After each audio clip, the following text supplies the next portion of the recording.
नमस्कार दोस्तों, मैं हूं सुनील दत्त। आप देख रहे हैं टेक्विटीएम चैनल। आज इस वीडियो में बात करने वाले हैं कि कैसे आप लॉगिन पेज का जो क्रेडेंशियल इंप्लीमेंटेशन है वो पोर्शन कैसे करेंगे। ठीक है, तो सबसे पहले हम क्या करते हैं कि हमने ये पेज जो बना लिया था, अभी यहाँ पे यूआई नहीं है, तो अभी मुझे यूआई चाहिए। तो यूआई के लिए जस्ट मैं क्या करता हूँ, नेट से सर्च कर लेता हूँ और बूट स्ट्रैप से उठा लेते हैं। ठीक है,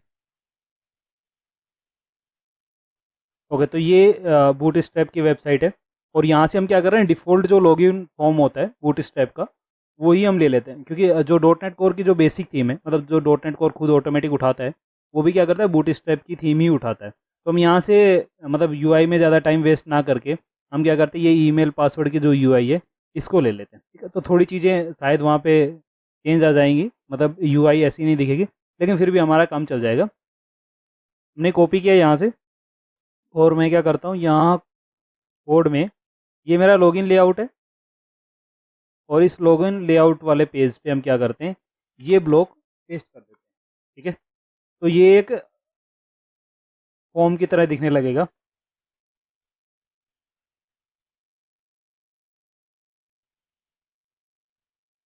देखिए, ये ईमेल एड्रेस और पासवर्ड आ गया, मतलब मैंने कुछ नहीं किया, सिर्फ यहाँ से ये कोड उठा के लेके आए और यहाँ पे पेस्ट कर दिया। अब बूट स्ट्रैप के जितने भी कंपोनेंट्स हैं ना, वो आप यहाँ से ले सकते हो। जैसे बटन यदि इम्प्लीमेंट करना है तो क्या कोड होगा। ठीक है, और मतलब ये आपको बहुत ज़रूरत पड़ेगी बाद में, जब भी आप यूआई डिज़ाइन करेंगे तो बूट स्ट्रैप की यदि थीम आप यूज़ कर रहे हैं तो यहाँ इसकी हेल्प आपको लेनी होगी। ओके, अब हमारे पास में यहाँ पे लॉगिन पेज का जो मतलब व्यू का जो सेक्शन है वो हमने कहीं से पेस्ट कर लिया। अब हमें इम्प्लीमेंटेशन करना है कि जब सबमिट पे क्लिक करें तो ये यूज़र नेम और पासवर्ड ये किसी तरह हमारे कंट्रोलर पे पहुँच जाएं। कहाँ पे पहुँच जाएं? कंट्रोलर पे। कंट्रोलर कहाँ है हमारा? ये लॉगिन कंट्रोलर है जहाँ पे हमें डाटा चाहिए। लॉगिन कंट्रोलर पे अभी क्या था, एक इंडेक्स एक्शन है बस, और बाकी कुछ नहीं है। अब ये व्यू से लेके कंट्रोलर पे डाटा पास करने के लिए कौन कौन से तरीके, पहले हमने बात की थी कि कंट्रोलर से व्यू पे कैसे डाटा करें। मतलब जो हमने view back, view data, time data बात की, वो कंट्रोलर से व्यू पे डाटा ट्रांसफर करना था, मतलब कंट्रोलर से पास करना था, व्यू पे दिखाना था। अब हम बात कर रहे हैं कि व्यू पे यूजर डाटा फीड कर रहा है और उस डाटा को मुझे कंट्रोलर पे लेके जाना है ताकि उस पर फिर हम बाकी चीज़ें कर सकें, मतलब बाकी प्रोसेसिंग कर सकें यूज़र के इनपुट पे। पहले हम क्या देख रहे थे कि जो हमारे पास में प्रोसेस डाटा आ गया उसको हम व्यू पे कैसे दिखाएंगे।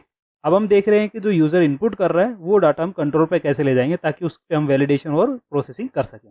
ओके, तो उसके लिए तीन तरीके, मोस्टली तीन तरीके। पहला तरीका, डायरेक्ट आप फॉर्म का पोस्ट मेथड एक्शन कॉल करके डाटा पोस्ट कर सकते हैं। दूसरा कि आप एजेक्स क्यूरी के थ्रू कर सकते हैं। तीसरा, आप रेजर पेज का डिफॉल्ट मेथड होता है, ये कर सकते हैं। तो तीनों चीज़ें हम इसमें देखेंगे, है ना, वीडियो में देखेंगे। लेकिन इस वीडियो में क्योंकि ये वीडियो लंबा हो जाएगा तो पहले हम क्या कर रहे हैं, फॉर्म वाला एक एक्शन इंप्लीमेंट कर देते हैं। ओके, तो सबसे पहले मैं थोड़ी सी चीज़ें यहाँ पे बता देता हूँ कि ये जो फॉर्म है ये क्या HTML की टैग होगी कि भाई ये एक ब्लॉक है, इसमें डाटा आ गया। जैसे ये देखिए, यहाँ पे आप CSS में देखेंगे, CSS से डिजाइनिंग की गई थी। ये फॉर्म ग्रुप है और नीचे आपको एक सबमिट बटन है, ये बटन है, ये सबमिट है। अब जब फॉर्म के बटन पे क्लिक हो तो क्या होना चाहिए, इसको हम बोलते हैं फॉर्म एक्शन। ठीक है, इसको क्या बोलते हैं, फॉर्म एक्शन। तो सबसे पहले मैं यहाँ पे लिखता हूँ एक्शन। एक्शन में क्या होना चाहिए, एक्शन में मैं चाहता हूँ कि ये जो लॉगिन कंट्रोलर है यहाँ पे मैं क्या करूँ, एक एक्शन बनाऊंगा, वहाँ पे रीडायरेक्ट होना चाहिए। तो यदि आप कोई एक्शन, मैं इसको कॉपी करता हूँ और एक नया एक्शन बना रहे हैं। ये जो एक्शन था ये क्या था, डाटा दिखाने के लिए, मतलब फर्स्ट में पेज लोड करने के लिए। रिटर्न व्यू लिखा हुआ है ना, मतलब व्यू रिटर्न करने के लिए ये एक्शन ले रहा हूँ मैं। डाटा पोस्ट करने के लिए, मतलब व्यू से डाटा पोस्ट होकर यहाँ आएगा, तो उसके लिए मैं एक अलग से एक्शन बना रहा हूँ। अभी मैंने इसका नाम इंडेक्स ही रखा है। तो आप क्या कर सकते हैं, यहाँ एक्शन पे लिख सकते हैं, यदि इसी एक्शन पे करना है तो लॉगिन, पहले कंट्रोल का नाम, लॉगिन कंट्रोल का नाम है और उसके बाद में एक्शन का नेम। तो एक्शन का नेम है इंडेक्स। अब होता क्या है कि यदि सेम एक्स कंट्रोलर है और एक्शन भी सेम है, जिस व्यू पे आप काम कर रहे हैं, जैसे अभी इंडेक्स व्यू पे काम कर रहे थे, तो इंडेक्स व्यू से यदि सेम पे ही जाना है तो आपको एक्शन लिखने की जरूरत नहीं होती, मतलब स्पेसिफिक नहीं लिखना है। लेकिन यदि इस लॉगिन कंट्रोलर में ये जो एक्शन मैंने डिफाइन किया नया, इसको मैं नाम दे दूं लॉगिन, ठीक है। तो फिर मुझे यहाँ पे क्या होगा, मुझे यहाँ पे चेंज करना होगा और यहाँ पे लिखना होगा कि कंट्रोलर का नाम भी लॉगिन है और जो एक्शन है उसका नाम भी लॉगिन है। ओके, लेकिन अभी हम क्या कर रहे हैं, इंडेक्स ये। और जब भी डिफ़ॉल्ट मेथड होता है तो ये एक्शन आपको बताना नहीं होता, क्योंकि इतना आपका जो डॉट नेट कोर है वो आपका काम करेगी कि उसको पता है कि डिफ़ॉल्ट तो इंडेक्स का एक्शन है तो उसी पे लेके जाना है। लेकिन यहाँ पे एक चीज़ है, आपको मेथड डिफाइन करना होता है कि ये जो फॉर्म है ये कौन से मेथड पे काम करे। देखिए यहाँ पे 3 ऑप्शन आ गए, डायलॉग, गेट और पोस्ट। तो हम किस पे काम करेंगे, पोस्ट। मैंने बोला था डाटा हम क्या कर रहे हैं, पोस्ट कर रहे हैं व्यू से कंट्रोलर पे, तो हमने यहाँ पे डिफाइन कर दिया पोस्ट मेथड। ओके, बस अब इतना काम हो गया। जैसे ही मैंने ये किया, इसका क्या होना चाहिए कि ये यहाँ पे रूट होना चाहिए, यहाँ पे। लेकिन एक बात बताइए, यहाँ पे मैं इंडेक्स ही लिखता हूँ, इंडेक्स। दो एक्शन एक नाम के नहीं हो सकते हैं कंट्रोलर में, तो ये भी नाम है इसका इंडेक्स और ये भी इंडेक्स है। ये जो इंडेक्स है इसमें डाटा कुछ नहीं है, मतलब ये ब्लैंक है और मतलब वेरिएबल डिफाइन नहीं किया। यहाँ पे यदि मैं यूजर नेम वेरिएबल डिफाइन कर दूं, जैसे मैं यहाँ लिख देता हूँ string email comma string password, ठीक है। मतलब मेरे पास में दो वेरिएबल वहां से आएंगे, वो आपको क्या करना है, यहाँ नीचे प्रोसेस करने हैं। एक चीज़ और यहाँ डिफाइन करनी होगी कि जो ऊपर वाला, देखिए जैसे मैंने एंटर किया तो ये एक HTTP पोस्ट लिख के आएगा, मतलब ये सजेशन दे रहा है कि यहाँ पे आप HTTP पोस्ट लिख सकते हैं, ठीक है। मतलब ये एक एक्शन आपका हो सकता है। हमने टैब दबाया और ये प्रिंट हो गया। ये किस लिए है, क्योंकि आपने इंडेक्स पहले डिफाइन कर लिया। ये क्या हो गया, आपका गेट हो गया। जब भी इंडेक्स पे गेट रिक्वेस्ट आएगी तो ये रीडायरेक्ट होगा, और जब भी कोई पोस्ट होगा इस वैल्यू के साथ में तो क्या कॉल होगा, ये।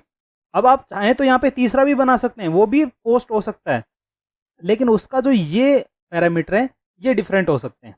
यदि ये डिफरेंट हो गए तो आपकी वो एक नई ही एक्शन क्रिएट हो जाएगी, ठीक है। हमेशा ध्यान रखना, जब भी एक्शन क्रिएट कर रहे हैं आप, तो सेम नेम के हो सकते हैं, लेकिन क्या है, यहाँ वेरिएबल्स डिफरेंट होंगे और यहाँ पे रिक्वेस्ट आपकी अलग अलग हो सकती हैं। ओके, तो ये मेथड हो गया, पोस्ट कर रहे हैं हम। डाटा क्या है, अब वो चीज़ देखते हैं, ठीक है। तो यहाँ पे लिखा हुआ है, देखिए एक इनपुट हमने लिया, एक इनपुट कंट्रोलर है और यहाँ इसकी आईडी दी हुई है ना। इसकी भी हम बात करेंगे।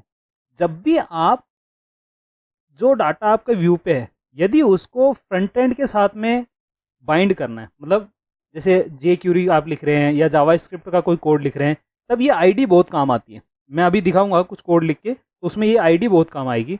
लेकिन यदि आप डॉटनेट कोर का फॉर्म पोस्ट मेथड यूज कर रहे हैं, मतलब डायरेक्ट फॉर्म पे क्लिक करें और वो उस कंट्रोल पे जाए, तो आईडी की रिक्वायरमेंट रिप्लेस कर देती है नेम से, ठीक है। या आप बोल सकते हैं कि मैं यहाँ पे आईडी भी रख लेता हूँ और यहाँ मैं एक और पैरामीटर डिफाइन कर देता हूँ इसके लिए, नेम। तो यहाँ लिख देते हैं ईमेल और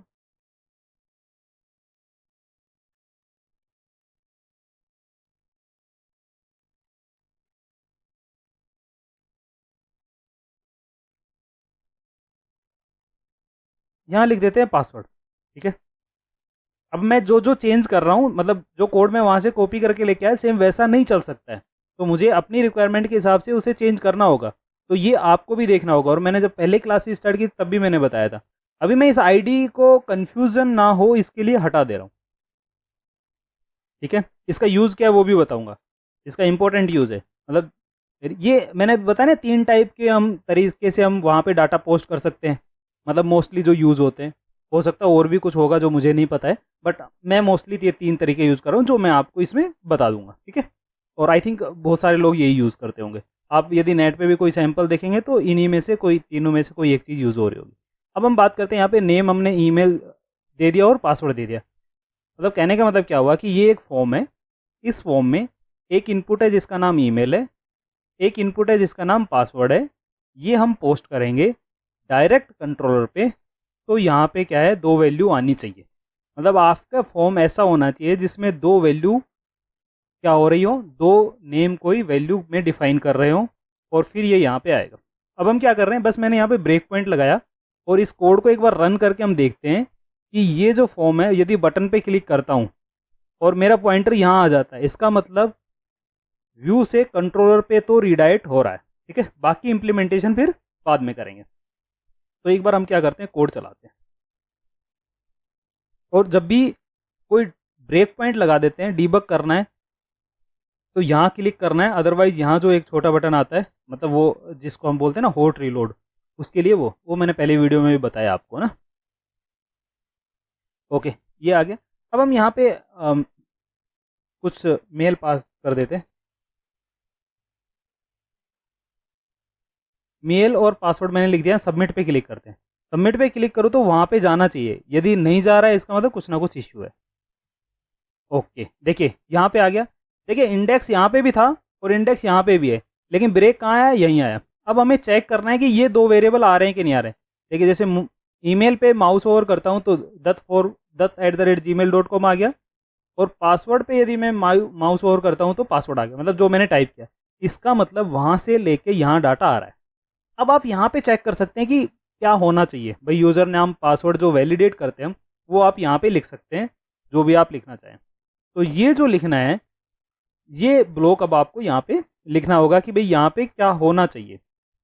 ये क्या होना चाहिए, इसके लिए हम क्या करते हैं कि छोटा सा कोड लिखते हैं। मतलब अभी डीबी की इम्प्लीमेंटेशन तो कर ही नहीं रहा, मतलब होता क्या है रियल में एप्लीकेशन में, क्या होता है कि अब यहाँ से रिक्वेस्ट जाती है डीबी पे, जो वहाँ से यूज़र नेम पासवर्ड आया वो कहाँ जाएगा, डीबी पे जाएगा, और डीबी पे रिक्वेस्ट वैलिडेट होगी, और उसके बाद में फिर वो रिक्वेस्ट क्या होगी, चलेगी और देखेगी कि यूज़र नेम पासवर्ड सही है क्या। तो हम यहाँ पे लिख देते हैं, मैं सिर्फ इफ़ लगा रहा हूँ अभी। सिंपल क्या कर सकते हैं आप, इफ़ लगा के कंपेयर कर सकते हैं कि ईमेल और पासवर्ड ये है क्या। अभी मुझे पता है कि मुझे हार्ड कोडेड ईमेल और पासवर्ड देना है, तो इक्वल टू जब भी कंपेयर करेंगे तो इक्वल टू और असाइन करेंगे तो सिंगल। जैसे ये view bag dot message assign, मतलब इस व्यू बैग में मैसेज एक डिफाइन करना था तो हमें सिंगल इक्वल लिया, लेकिन कंपेयर कर रहे हैं तो डबल लेना पड़ेगा। मैं यहाँ पे ईमेल लिख देता हूँ कि ये ईमेल है, और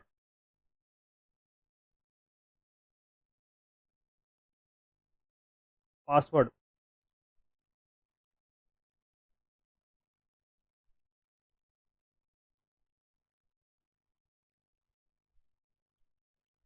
ठीक है, मतलब कुछ भी लिख दो अभी यहाँ पे।